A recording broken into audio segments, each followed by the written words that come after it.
روشنیوں کے شہر فرینکفرٹ، جس کو یورپین میں ہیٹن بھی کہا جاتا ہے، میں آج امریکن قونصل خانہ کے سامنے Pakistan Tehreek Insaf P T I نے اپنی طاقت کا مظاہرہ کیا، جس کا صحرا یقیناً چودھری توقیر بٹر کے سر پر جائے گا، جبکہ پی ٹی آئی جرمنی کی قیادت، جس میں صدر قاضی حبیب فاروق بٹ، مزمل اون اور دوسرے کارکنان بھی شامل ہیں، قونصل خانہ کے سامنے دیکھتے ہی دیکھتے سینکڑوں افراد اکٹھے ہو گئے۔ مظاہرے میں شریک افراد کے پاس بینرز، پلے کارڈز اور جھنڈے اٹھائے ہوئے تھے۔ مظاہرے میں عمران خان کے حق میں نعرے لگائے گئے، غیر ملکی مداخلت کے خلاف نعرے لگائے گئے، موجودہ حکومت کو بیرونی سازش کا نتیجہ قرار دیا گیا، جس میں خصوصی طور پر امریکہ ملوث قرار دیا گیا۔ پلے کارڈوں پر امپورٹڈ حکومت نامنظور اور کیا ہم کوئی غلام ہیں، ایبسلیوٹلی ناٹ جیسے نعروں کی گونج نہ صرف امریکی صدر اور پارلیمنٹ تک پہنچی، بلکہ فرینکفرٹ کی آبادی 7,53,000 ہے، جبکہ برلن میں 62 لاکھ سے زیادہ کی آبادی ہے، لیکن فرینکفرٹ کا مظاہرہ اپنی نوعیت کا تھا۔ اس موقع پر ان کا کہنا تھا کہ پاکستان کا حل صرف اور صرف عمران خان ہے۔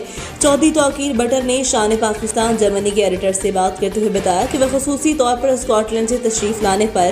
جبرائیل سوئٹزرلینڈ سے مستنصر گوندل، اسٹٹگارٹ سے احسن تارڑ، شیخ منیر، چودھری امجد، میونخ سے خوشحال خان، سابروکن سے عدیل ظاہر، عثمان جاوید، فرحان یونس، چودھری نواز، ماربل سے عمیر، لٹنگن سے عمران، باونور سے جاوید اقبال، لائپزگ سے جویریہ چودھری،